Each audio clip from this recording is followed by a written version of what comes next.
দেখবে আমাদের মন যেটা চায় সবসময় কিন্তু আমরা সেটা পাই না। আজকে আমার সাথে সেরকমই হলো। হ্যালো এভরিওয়ান, কেমন আছো সবাই? আজ শুক্রবার, আজকে তারিখটা বলি। আজ হচ্ছে আগস্ট মাসের কিন্তু 14 তারিখ আর বাংলার শ্রাবণ মাসের 28 তারিখ। আজকে আমাদের মেয়ে সানার এঙ্গেজমেন্ট সেরিমনি।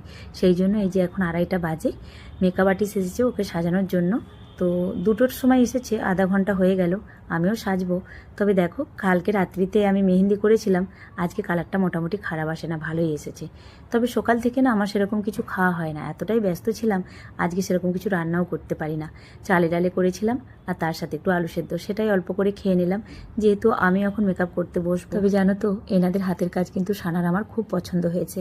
আমরা যেমন মোবাইলে দেখে বুক করেছিলাম, সামনে থেকে কিন্তু ততটাই সুন্দর মেকআপ করেছে।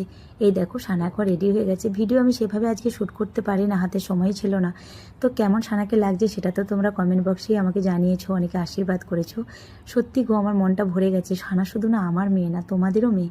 তোমরা যে এতটা আমার সানাকে ভালোবেসেছো, তার জন্য আমি ঈশ্বরের কাছে প্রার্থনা করি তোমরা যেন খুব ভালো থাকো। তবে জানো তো, আমরা না আগে থেকে ভেবে রেখেছিলাম লাইট কালারের উপর আমরা জামা কাপড় পরবো। সানার পাপা আর সানার আমাদের লাইট কালারটা খুব পছন্দের একটা কালার। বিশেষ করে এরকম ধরনের অনুষ্ঠানগুলোতে লাইট কালারটাই বেশি ভালো লাগে। বিয়ে হলে তখন ডার্ক কালারের ওপর পোশাক আশাক রাখবো, সেই ব্যাপারটা ঠিক আছে, কিন্তু এই ব্যাপারটাতে আমাদের ব্যক্তিগত লাইট কালারটা খুব পছন্দের। তো এনাদের সাথে আমার এত সুন্দর একটা সম্পর্ক তৈরি হয়েছে এই মুহূর্তের মধ্যে। মানে ওনারা যাওয়ার সময় বারবার আমাকে টাটা করছিলেন। তো যাই হোক, এখন আমাদের মেকআপ কমপ্লিট, ওনারাও বাড়ি চলে গেলেন। তো এখন আমার মনটা একটু খারাপ জানো। আমি মেকআপ টেকআপ করে সাজুগুজু করে প্রায় 1 ঘন্টা বসে আছি। সানার পাপার শরীরটা ভাল লাগছিল না, মানে কদিন ধরে তো একটু শরীরটা খারাপ। তো এখন বললো হালকা জ্বরের মতো এসেছে, তাই ওষুধটা নিয়ে রাজবাবু একটু পরে যাবে। তো ছেলেকে নিয়ে এখন আমাকে একাকেই যেতে হচ্ছে। তবে জানো তো, ছেলের জামার কালারটা একটু ডার্ক কালার হয়ে গেছে, ওর না আগেই কেনা হয়েছিল।